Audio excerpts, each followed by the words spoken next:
آج یوم آزادی ہے۔ وطن سے محبت ہمارے ایمان کا، ہمارے دین کا ایک ایسا حصہ ہے جس کا ہم انکار نہیں کر سکتے۔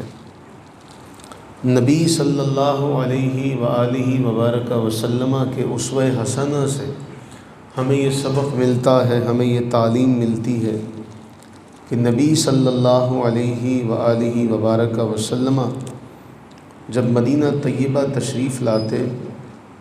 تو احادیث طیبہ کے اندر یہ آتا ہے کہ رسول اللہ صلی اللہ علیہ وسلم کے سامنے جب مدینہ طیبہ کے در و دیوار، وہاں کے درخت سامنے آتے تو رسول اللہ صلی اللہ علیہ وسلم اپنی سواری کو تیز کر لیتے، ایڑ لگاتے، اسے بھگاتے، اور جب مدینہ طیبہ سامنے آ جاتا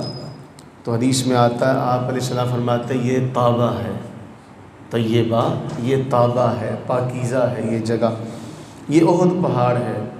ہم اس سے محبت کرتے ہیں اور یہ ہم سے محبت کرتا ہے۔ تو ہمیں اسوہ حسنہ سے یہ سبق ملتا ہے کہ جہاں ہم رہتے ہیں، جو ہمارا علاقہ ہے، جو ہمارا ملک ہے، اس سے ہمیں محبت ہونی چاہیے۔ ہمارے دین کا، ہمارے مذہب کا، ہمارے ایمان کا یہ حصہ ہے۔ ہمیں بھی اپنے مذہب سے، ہمیں بھی اپنے وطن سے محبت ہے اور ہم اس کو بھی دل و جان سے عزیز سمجھتے ہیں، لیکن کچھ باتیں ایسی ہیں جس کی ہمیں تجدید کی ضرورت ہے۔ اس تجدید کو اگر دیکھا جائے کہ ہم نے یہ زمین کا ٹکڑا کس لیے حاصل کیا تھا کہ 75 سال سے زائد کا عرصہ گزرنے کو ہے، لیکن آج تک وہ جس مقصد کے لیے ہم نے یہ زمین کا ٹکڑا حاصل کیا تھا، ہم اس مقصد میں کامیاب ہو سکے ہیں یا نہیں ہو سکے۔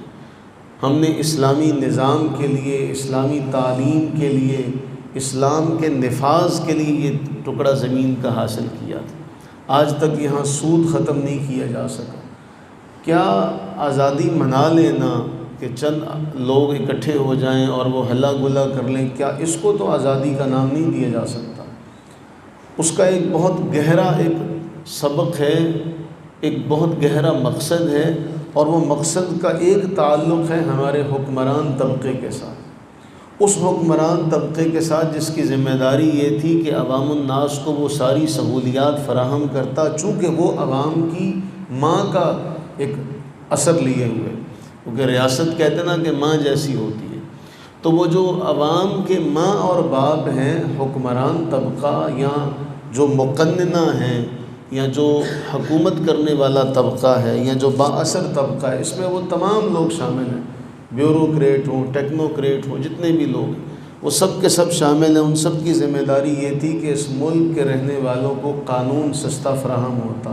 علاج سستا فراہم ہوتا، لیکن بدقسمتی یہ ہے کہ یہاں ملک کے رہنے والے جو غریب ہیں ان کی حیثیت کیڑے مکوڑے کی طرح۔ ہمارے ملک کی اکثریت کو صاف پانی میسر نہیں۔ ہم تو یہاں بیٹھے نا، پانی ہمیں مل جاتا ہے، میسر ہے۔ ہم نے بلوچستان کے وہ علاقے بھی دیکھے جہاں وہ گندے نالے کا، کھالے کا گزرتا ہوا پانی پینے پر مجبور ہے وہاں کے لوگ رہنے والے، اور وہ پانی جس پانی میں آپ کو مینڈک وغیرہ اور دوسرے کیڑے وغیرہ بھی نظر آئیں گے، وہ اس پانی کو لے کے رکھ لیتے ہیں، جب اس کا میل کچیل نیچے بیٹھ جاتا تو پھر دوسرے دن اسی پانی کو وہ پیتے ہیں۔ جس پانی میں ہم چلنا بھی اپنے لیے لائق نہ سمجھیں، گوارا نہ سمجھیں، اسی پانی کو وہ خود بھی پیتے ہیں، ان کے جانور بھی پیتے ہیں، وہ بھی تو اس ملک کا حصہ ہے۔ یہاں کے ایک طبقے کو یہ مراعات حاصل ہے کہ ان کا سر بھی درد کرے تو ان کے لیے چھوٹی سے چھوٹی درد کی دوائی بھی باہر سے آتی ہیں، وہ باہر چلے جاتے ہیں، دوسروں کو لائنوں میں لگنا پڑتا ہے ایک روٹی کے لیے۔ تو ہمارے بااثر طبقے کی یہ ذمہ داری ہے، وہ اس بات کا اللہ کے ہاں جواب دہ ہے، وہ آج کے دن اس بات کی تجدید کریں کہ ہم جس مقصد کے لیے آئے تھے، کیا ہم نے وہ مقصد پورا کر کے عوام کو دیا؟ ہم نے اس کا جواب دینا، کیا ہم عوام کو سہولیات فراہم کر سکے؟ آج یہ تو کہا جا رہا ہے کہ بھی باہر نہ جاؤ، باہر نہ جاؤ، ملک چھوڑ کر نہ جاؤ۔ جس کو پیٹ کا ایندھن بھرنا ہو وہ کیا کرے گا؟ وہ باہر نہیں جائے گا، کیونکہ پیٹ کی تو کسی کے ساتھ کوئی رشتہ داری نہیں ہے۔ کوئی مرتا ہے مر جائے، کوئی جیتا ہے جیے، کوئی نہ جیے، اس نے تو مانگنا ہی مانگنا ہے۔ اور اس پیٹ کے دوزخ کو بھرنے کے لیے پھر لوگ جو ہے وہ ایسے کام کرنے پر بھی مجبور ہو جاتے ہیں جن کا ہم تصور بھی نہیں کر سکتے۔ دوسری طرف ہمارا وہ طبقہ ہے جو ہم وطن والے ہیں، ہم عوام الناس، ہمارے لوگ، ہمارے بچے ملک میں رہ کر کام کرنے کو اپنی شان کے خلاف سمجھتے ہیں۔ باہر چلے جائیں تو کوئی پیزا ڈیلیوری کا کام کرتا ہے، کوئی پیٹرول پمپ کے اوپر گاڑیاں صاف کرنے کا کام کرتا ہے، تو وہاں یہ سارے کام کرنے اپنے لیے جائز اور سمجھے جاتے ہیں، لیکن ملک میں رہتے ہوئے یہ سمجھا جاتا ہے کہ جی ہم تو افسر ہی لگیں گے، ہم تو افسر ہی لگیں گے۔ بدقسمتی سے ہم اپنی نئی نسل کی یہ آبیاری نہیں کر سکے، ان کی یہ ذہنی نشو و نما نہیں کر سکے کہ تم نے مستقبل میں کرنا کیا۔ ان کے ذہن میں ایک خواب ہوتا ہے کہ نہ جانے ہم ڈگری حاصل کر لیں گے تو نوکریاں ہمارے دروازے کے اوپر کھڑی ہوں گی، ہم جس کو چاہیں گے منتخب کر لیں گے اور پھر کرسی پر بیٹھیں گے اور گھومیں گے۔ اور ان کے ذہن میں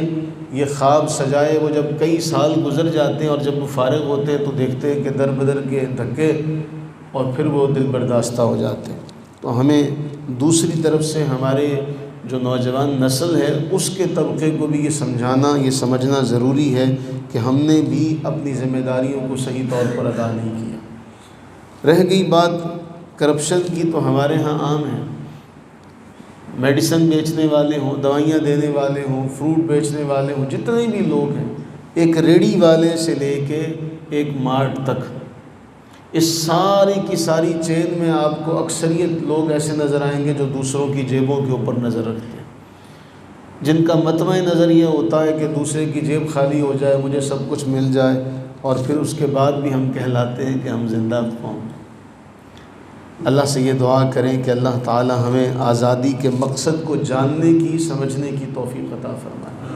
ہونا تو یہ چاہیے تھا کہ اس دن کے موقع پر حکومت جو ہے وہ ایسے پروگرام منعقد کرتی جس میں سارے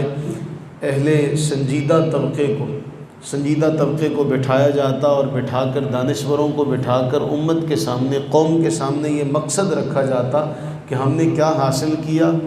اور کیا ہم حاصل نہ کر سکے۔ لیکن ہمارے دانشوروں نے کیا کیا؟ سال بعد قوم کو باجوں پر لگا دو، سال بعد قوم کو گانوں پر لگا دو، اور ہر جگہ پہ میوزیکل جو کنسرٹ ہے وہ ناچنے گانے کا پروگرام کر لیا جائے، آزادی پوری ہو جائے گی۔ جب قوموں کے ذہنوں میں یہ بات ڈال دی جائے کہ بھی آزادی اسی بات کا نام ہے کہ آپ چند نوجوان جمع ہوں، ہلا گلا کریں، ہلڑ بازی کریں،